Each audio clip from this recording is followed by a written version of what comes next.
Hello दोस्तों, स्वागत है आपका target teaching exam YouTube channel पे। तो जैसा कि आप लोगों को पता है यूपी बीएड इंट्रेंस एग्ज़ाम 24 अप्रैल को होने वाला है। तो उसी को ध्यान में रख के हम लोग जो है प्रीवियस 10 ईयर 2013 से लेकर 2022 तक जितने भी एग्ज़ाम पेपर हुए हैं उन सारे एग्ज़ाम पेपर को जो है सॉल्व करेंगे। तो इसलिए जितने भी लोग वो यूपी बीएड इंट्रेंस एग्ज़ाम की तैयारी करने वाले हैं वो लोग वीडियो को ज़रूर देखें और चैनल को ज़रूर सब्सक्राइब करें, क्योंकि किसी भी एग्ज़ाम को देने से पहले सबसे पहले जो ज़रूरी चीज़ें होती हैं वो होती हैं कि आपको सबसे पहले अपना एग्ज़ाम पैटर्न पता होनी चाहिए कि किस टाइप के क्वेश्चन पूछे जाते हैं। तो इसलिए हम लोग जो है सबसे पहले अपने जितने भी प्रीवियस ईयर पेपर हुए हैं सबको सॉल्व करेंगे। और अगर आप लोग इसे पीडीएफ के रूप में चाहते हैं पाना तो इसके बारे में आप लोगों को वीडियो में बताया जाएगा कि आप लोग इसे कैसे पा सकते हैं। आपको ज़्यादा कुछ नहीं करना है, बस आप लोग वीडियो वॉच करिए और जो पीडीएफ होगा आप लोगों को फ्री में दिया जाएगा। तो आप लोग चैनल को ज़रूर सब्सक्राइब करें। अब चलिए चलते हैं अपने क्लास पे। तो इस वीडियो में हम लोग अपने 2013 के प्रीवियस ईयर के पेपर को सॉल्व करेंगे और जैसे जैसे आगे बढ़ते जाएंगे हम लोग 2022 तक के पेपर को हम लोग सॉल्व कर लेंगे। तो बहुत ज़्यादा हेल्प मिलने वाली है आप लोगों को इससे। तो आप लोग वीडियो को बहुत ध्यान से और लास्ट तक वॉच करिए। और इस वीडियो में हम लोग पेपर 1 को सॉल्व करने वाले हैं, जो कि आपके सारे सब्जेक्ट ग्रुप के लिए कॉमन है, चाहे वो आर्ट के हो गए या साइंस के हो गए या फिर कॉमर्स के हो गए। और इस वीडियो में हम लोग सामान्य ज्ञान के टॉपिक को सॉल्व करेंगे। तो आइए देखते हैं। पहला क्वेश्चन है, गोपद ब्राह्मण संबंधित है किससे है? यजुर्वेद, सामवेद, अथर्ववेद या ऋग्वेद से?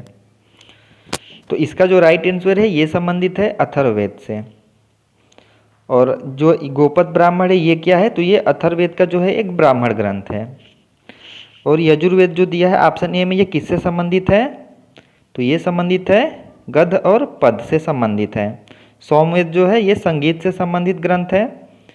और अथर्ववेद में जो है आपके जादू टोना मंत्र ये सब जो हैं ये अथर्ववेद में दिए गए हैं। और ऋग्वेद जो है ये सबसे जो है पुराना ग्रंथ माना जाता है। तो ये सब चीज़ें आप लोग जरूर ध्यान में रखें, कई बार ये भी क्वेश्चन में पूछ लिए जाते हैं।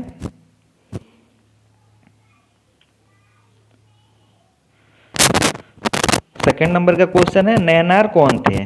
तो 4 ऑप्शन दिए हैं, चारों ऑप्शन आप लोग पढ़िए। तो इसका जो राइट आंसर है ऑप्शन बी, ये थे शैव धर्मानुयायी। क्वेश्चन नंबर 3 है, वल्लभी विश्वविद्यालय स्थित था, कहाँ स्थित था? बिहार, उत्तर प्रदेश, बंगाल या फिर गुजरात में? तो ये स्थित था जो ऑप्शन डी है ये गुजरात में स्थित था।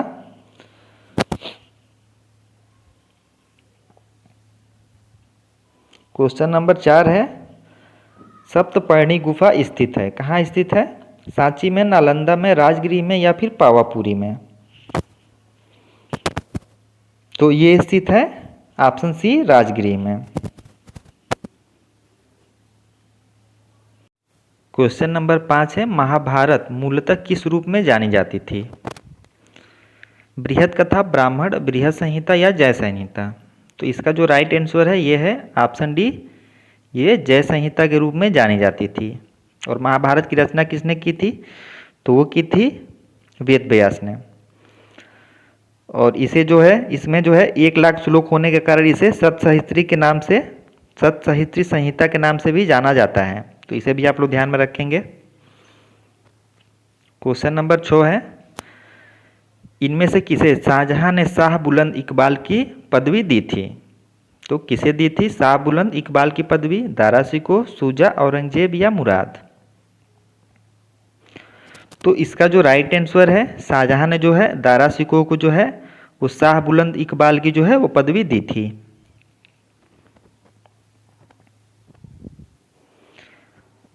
क्वेश्चन नंबर 7 दिया है, रॉलेट एक्ट किस वायसराय के काल में पारित हुआ था? तो 4 ऑप्शन दिए हैं, चारों ऑप्शन आप लोग पढ़िए। तो इसका जो राइट आंसर है ये है ऑप्शन सी, यह पारित हुआ था लॉर्ड चेम्सफोर्ड के शासनकाल में। और इनका शासनकाल कब से कब तक था? तो इनका शासनकाल था 1916 से लेके 1921 तक। और ये जो रॉलेट एक्ट कब पारित हुआ था? तो ये पारित हुआ था 1919 में। तो इसे भी आप लोग ध्यान में रखिए,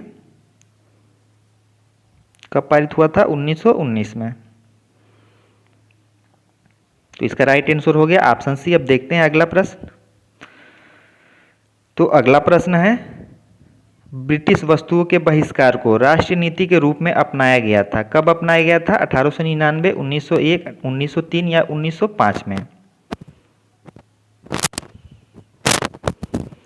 तो इसका जो राइट आंसर है ये है आपका ऑप्शन डी, यह अपनाया गया था 1905 में।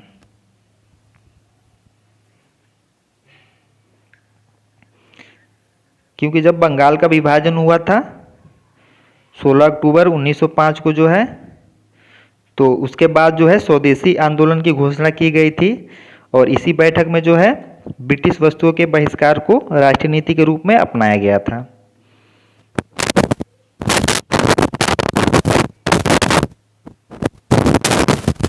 अगला प्रश्न है, फूट डालो और राज्य करों की रणनीति अपनाई गई, किसके द्वारा? तो 4 ऑप्शन दिए हैं, आप लोग चारों ऑप्शन पढ़िए। तो इसका जो राइट आंसर है ये अपनाई गई थी, जो ऑप्शन बी दिया है, सॉरी ऑप्शन बी नहीं होगा, इसमें होगा ऑप्शन ए, ये अपनाई गई थी लॉर्ड कर्जन के द्वारा। चलते हैं अगले प्रश्न में। तो 10 नंबर का प्रश्न है, गदर पार्टी का मुख्यालय था, कहाँ था? सैन फ्रांसिस्को, न्यूयॉर्क, मद्रास या कोलकाता में। तो इसका जो राइट आंसर है ये था ऑप्शन ए, सैन फ्रांसिस्को में। और आपसे अगर पूछा जाए कि सैन फ्रांसिस्को ये कहाँ पे है, तो जो सैन फ्रांसिस्को है ये जो है अमेरिका में है और 1913 में जो है इसकी स्थापना की गई थी गदर पार्टी की। और किन्होंने की थी? तो ये की थी सोहन सिंह भाकना और लाला हरदयाल ने संयुक्त रूप से जो है गदर पार्टी की स्थापना की थी।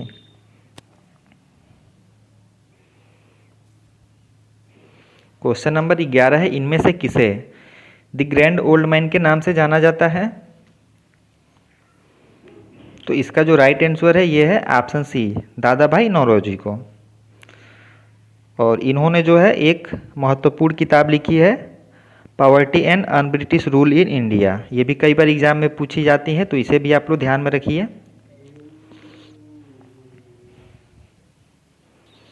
क्वेश्चन नंबर 12 है, स्वतंत्रता का नवग्रहित तिरंगा पहली बार कब लहराया गया? तो चारों ऑप्शन आप लोग देखिए। तो इसका जो राइट आंसर है ये पहली बार जब लहराया गया था वो लहराया गया था 31 दिसंबर 1929 को।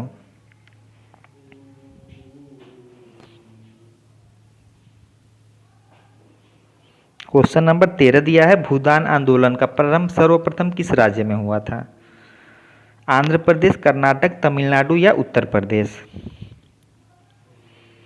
तो इसका जो राइट आंसर है ये हुआ था सबसे पहले आंध्र प्रदेश में।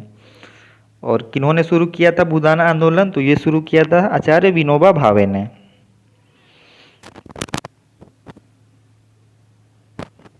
और कई बार क्वेश्चन में पूछ लिया जाता है कि भूदान आंदोलन किस सन में यानी कब शुरू किया गया था? तो ये शुरू किया गया था 1951 में। तो ये भी आप लोग ध्यान में रखेंगे। क्वेश्चन नंबर 14 है, कौन सी नदी ओडिशा में अपना डेल्टा बनाती है? गोदावरी, महानदी, नर्मदा या फिर ताप्ती। तो इसका जो राइट आंसर है ये बनाती है ओडिशा में अपना डेल्टा महानदी। ऑप्शन बी इसका सही उत्तर है।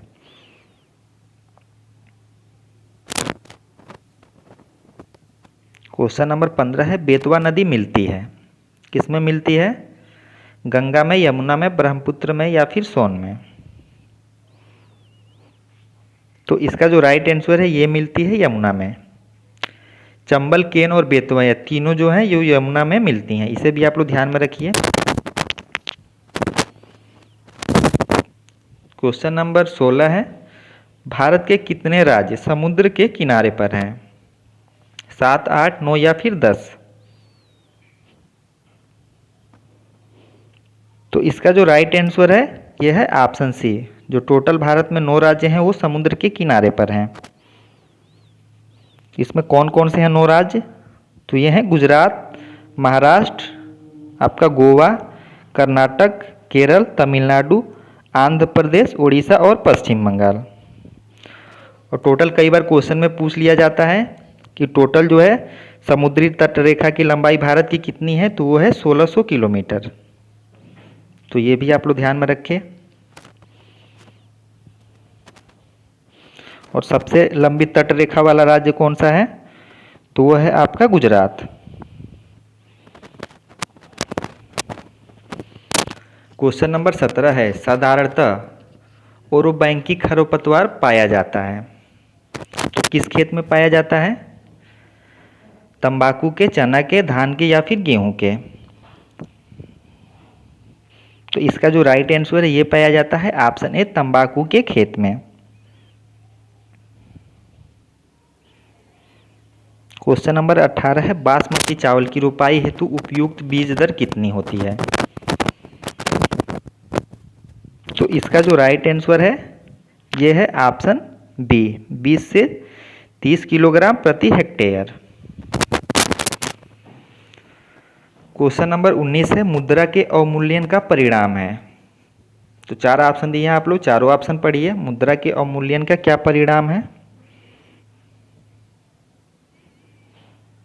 तो इसका जो राइट आंसर है वो है ऑप्शन सी, देश में निर्यातों का बढ़ना और आयातों का जो है घटना, ये जो है मुद्रा के अवमूल्यन का परिणाम होता है। और मुद्रा ये अवमूल्यन होता क्या है? तो ये जो होता है जब किसी मुद्रा का विनिमय मूल्य अन्य मुद्राओं की तुलना में जो है जानबूझकर कम कर दिया जाता है, उसे ही हम लोग अवमूल्यन कहते हैं। ये जो है सरकार खुद से तय करती है। जब देश में निर्यातों को बढ़ाना एवं आयातों को घटाना होता है तो ये जो होता है वो अवमूल्यन की वजह से होता है। क्वेश्चन नंबर 20 है, ह्यूमस उदाहरण है। किसके उदाहरण हैं? चारों ऑप्शन आप लोग पढ़िए। तो ह्यूमस जो उदाहरण होते हैं ये उदाहरण होते हैं ऑप्शन सी, जैविक कोलाइट के।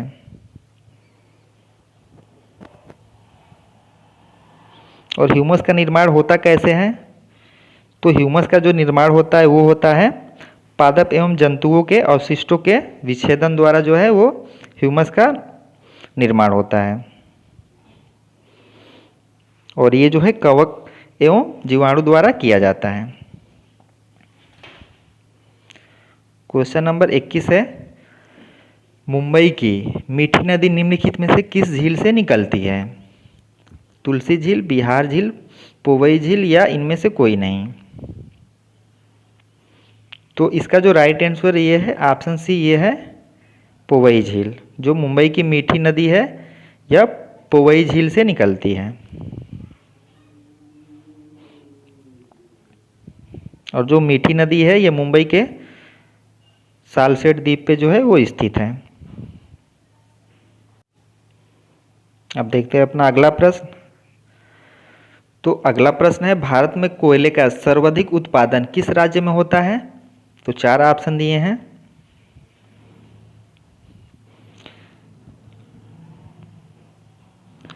तो इसका जो राइट आंसर है, वैसे तो झारखंड है, अभी वर्तमान की बात की जाए, लेकिन ऑप्शन के हिसाब से बात की जाए तो ये है उड़ीसा।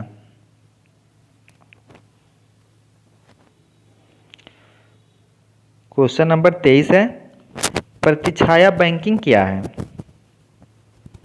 तो 4 ऑप्शन आप लोग दिए हैं, पढ़िए इन्हें। प्रतिछाया बैंकिंग क्या है?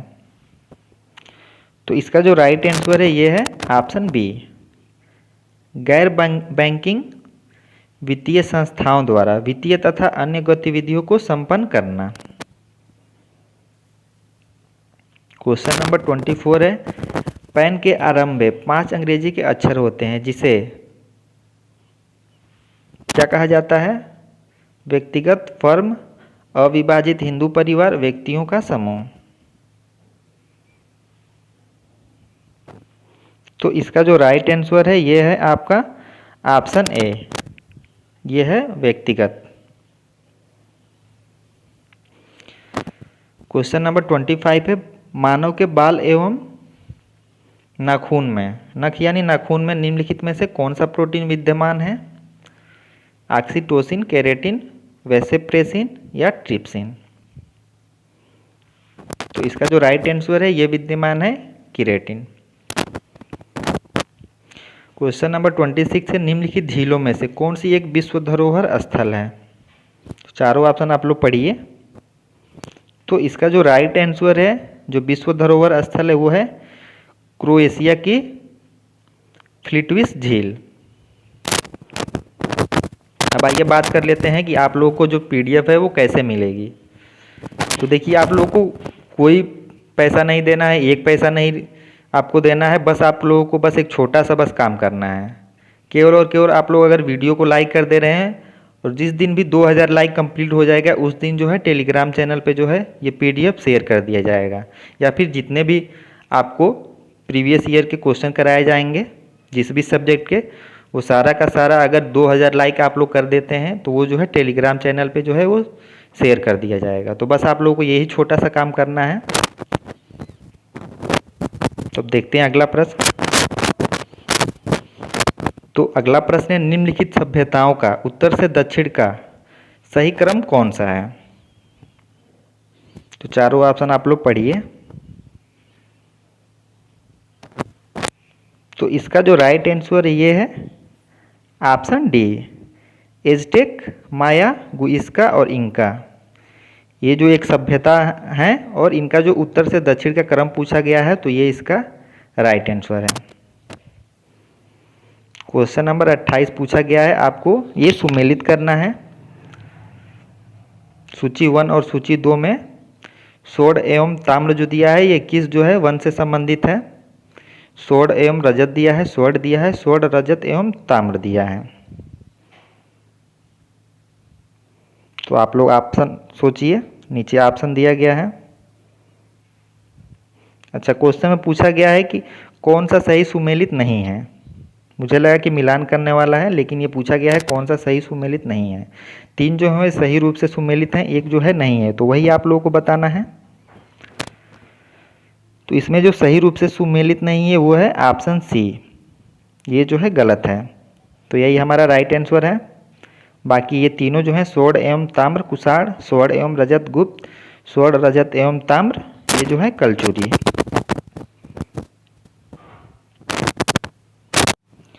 क्योंकि जो है सातवाहनों ने जो है वो स्वर्ण सिक्कों का जो है प्रचलन नहीं करवाया था, इन्होंने जो है वो चांदी, तांबा, सीसा इन सभी सिक्कों का जो है वो प्रयोग किया था। तो इसलिए इसका राइट आंसर ऑप्शन सी है। देखते हैं अगला प्रश्न। अगला प्रश्न है, निम्नलिखित में से कौन सी इल्तुतमिश के राज्यकाल में सल्तनत की राजधानी थी? आगरा, लाहौर, बदायूं या दिल्ली?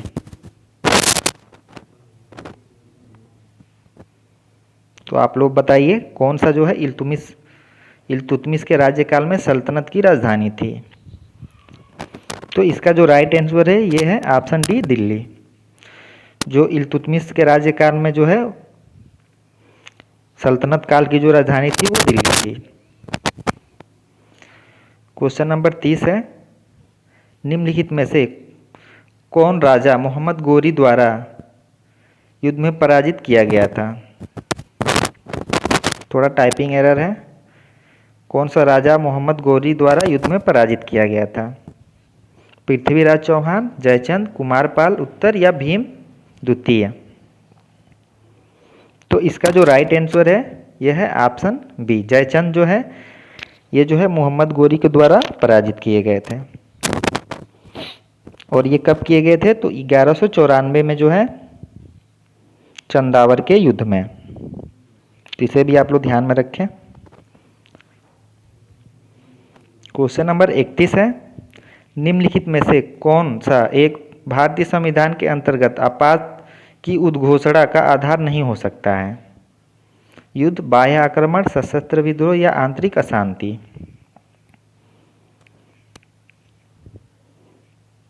तो इसका जो राइट आंसर है ये है ऑप्शन डी, आंतरिक अशांति। ये जो है भारतीय संविधान के अंतर्गत ये आपातकाल के उद्घोषणा के अंतर्गत नहीं आता है। बाकी युद्ध, बाह्य आक्रमण और सशस्त्र विद्रोह, ये तीनों जो हैं ये आपातकाल के उद्घोषणा के अंतर्गत आते हैं।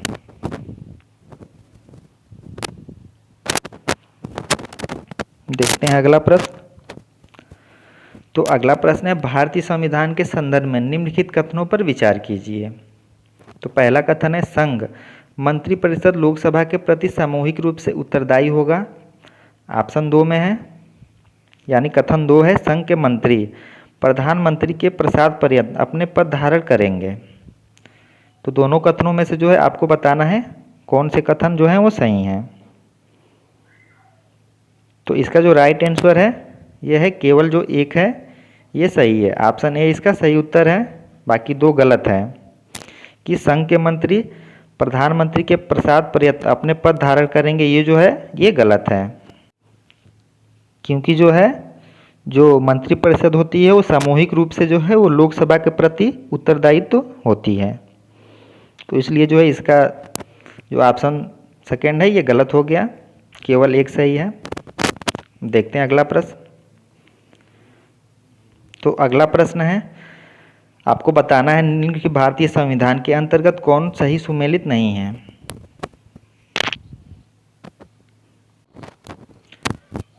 तो चारों ऑप्शन आप लोग पढ़िए कौन सा सही सुमेलित नहीं है। तो इसका जो राइट आंसर है ये है ऑप्शन डी, भाग 10 ये अधिकरण से संबंधित नहीं है। बाकी ऑप्शन ए, बी और सी ये तीनों रूप जो दिए हैं ये तीनों सही रूप से सुमेलित हैं। क्योंकि जो है जो ये भाग 10 है ये अधिकरण से संबंधित नहीं है, ये जो है अनुसूचित क्षेत्रों से संबंधित है।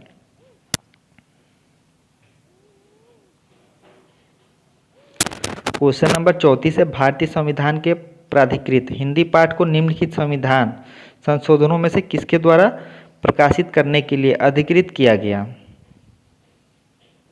तो चारों ऑप्शन आप लोग पढ़िए। तो इसका जो राइट आंसर है यह है ऑप्शन बी, 58वां संविधान संशोधन 1987।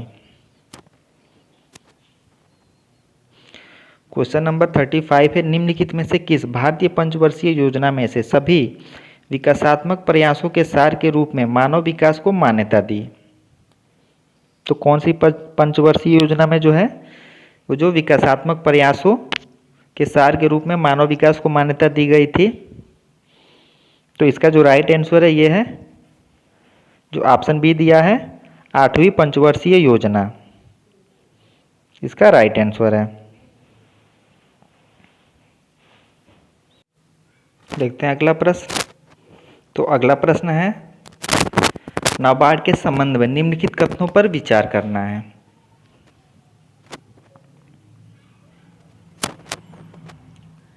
तो पहला कथन दिया गया है, नाबार्ड संसद के अधिनियम द्वारा वर्ष 1982 में स्थापित हुआ। कथन 2 में दिया है, यह केवल कृषि के लिए साख की सुविधा प्रदान करता है। तो कौन सा जो है वो सही है, कथन 1 सही है या केवल 2 सही है या दोनों सही या फिर दोनों गलत हैं।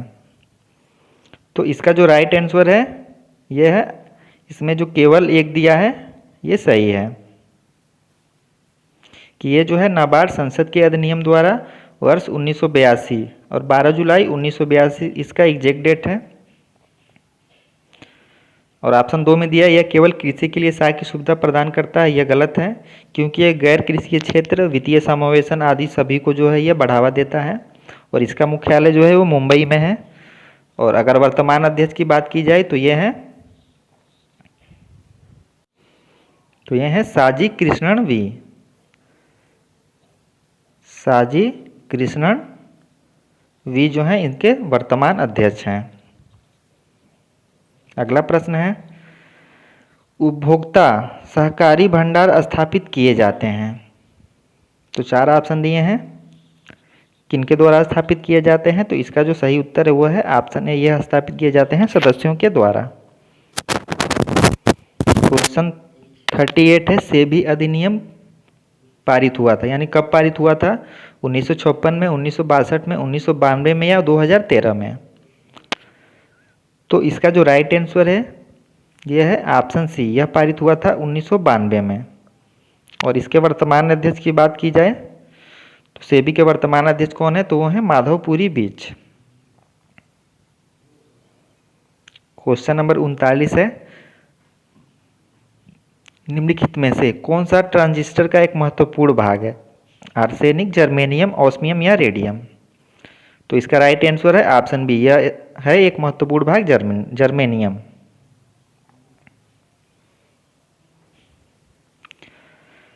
क्वेश्चन नंबर 40 है, आपको मिलान करना है सूची 1 से सूची 2 में। तो ऑप्शन ए में दिया है हड्डियों में उपस्थित, क्या होता है? तो इसमें होता है आपका कैल्शियम फास्फेट। तो ए का 4 हो गया। और सिरके में कौन सा उपस्थित अम्ल होता है? तो ये होता है एसिटिक एसिड। बी का 3 हो गया। तो देखिए कहाँ पे है, तो ये है ऑप्शन डी में। दूध का खट्टा होना होता है लैक्टिक एसिड से। फलों का पकना ये होता है एथिलीन से। तो ऑप्शन डी हो गया, ए का 4, बी का 3, सी का 1, डी का 2।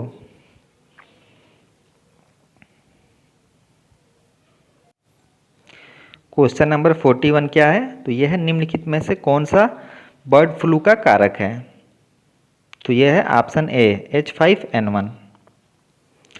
क्वेश्चन नंबर 42 है, निम्नलिखित राष्ट्रीय उद्यानों का सर्वप्रथम में से सबसे पहले फिर उसके बाद जो गठित हुआ है उसको आप लोग उसको कालानुक्रम में सजाना है। तो पहला है साइलेंट वैली, उसके बाद है जिम कॉर्बेट, ऑप्शन 3 में है काजीरंगा, और चौथा है कान्हा यानी कान्हा किसली नेशनल पार्क। ये चारों आपको बताना है सबसे पहले कौन सा जो है वो स्थापित हुआ था, फिर उसके बाद कौन सा। तो इसमें जो सबसे पहले स्थापित हुआ था वो हुआ था जिम कॉर्बेट। तो ये हो गया पहले पे, यानी सबसे पहले 2 आएगा। तो देखिए यहाँ डी में मिल गया 2 4 3 1। सबसे पहले जिम कॉर्बेट, फिर कान्हा किसली, फिर उसके बाद से है आपका काजीरंगा, फिर साइलेंट वैली। जिम कॉर्बेट कहाँ है? ये उत्तराखंड में है। और इसका सबसे पुराना नाम जो है वो हैली नेशनल पार्क है। और कब स्थापित हुआ था? तो ये स्थापित हुआ था 1936 में। उसके बाद कान्हा किसली कहाँ है? तो ये मध्य प्रदेश में है। काजीरंगा असम में है। और साइलेंट वैली जो है वो केरल में है। क्वेश्चन नंबर 43 है, भारत के समस्त राज्यों में क्षेत्रफलानुसार उत्तर प्रदेश का क्या स्थान है? पहला, दूसरा, तीसरा या चौथा?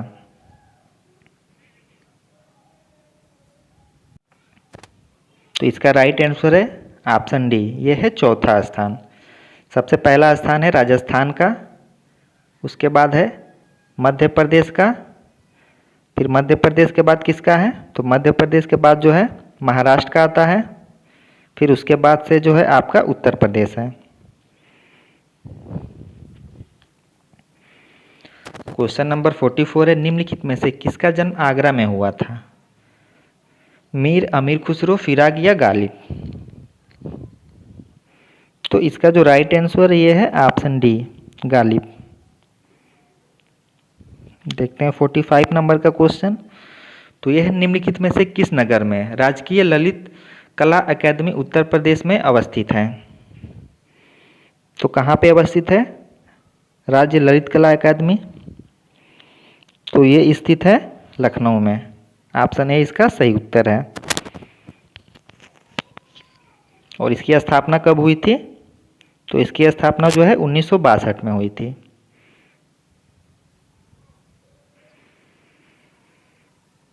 देखते हैं 46 नंबर का प्रश्न। 46 नंबर का प्रश्न है, निम्नलिखित में से किस स्थान पर मुड़िया पूर्णिमा मेला का आयोजन किया जाता है?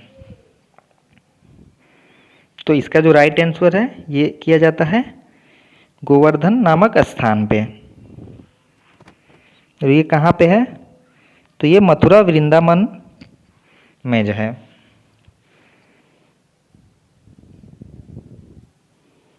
क्वेश्चन नंबर 47 है, किस वर्ष भारतेंदु नाट्य अकादमी की स्थापना हुई थी? 1975, 1965, 1985 या 1995? तो इसका राइट आंसर है ऑप्शन ए 1975 में।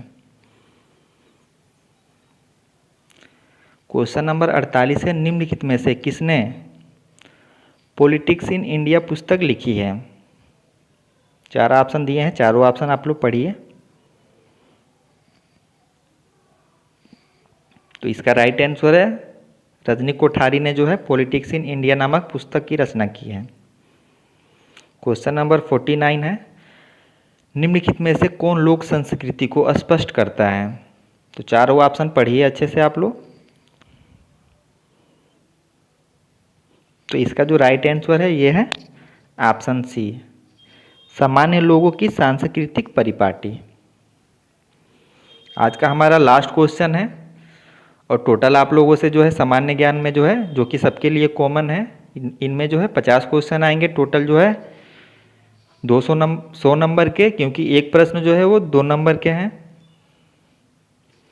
क्वेश्चन नंबर 50 है, विनिमय साध्य विलेख अधिनियम प्रभावकारी हुआ? कब हुआ था? 1881 में, 1882 में, 1883 में या 1884 में? तो इसका जो राइट आंसर है यह है ऑप्शन बी, जो विनिमय साध्य विलेख अधिनियम प्रभावकारी हुआ था वो हुआ था 1882 में। तो ये आज का लास्ट क्वेश्चन था।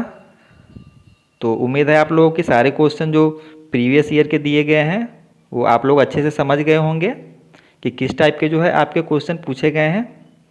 बाकी हम लोग daily by daily her subject के क्वेश्चन को सॉल्व करेंगे। तो अगर आप लोग को वीडियो अच्छी लगी हो तो ज़रूर लाइक करें और चैनल को सब्सक्राइब करें। और अगर आप लोग इसको PDF के रूप में चाहते हैं तो कम से कम आप लोगों को 2000 लाइक करना है इस वीडियो पे।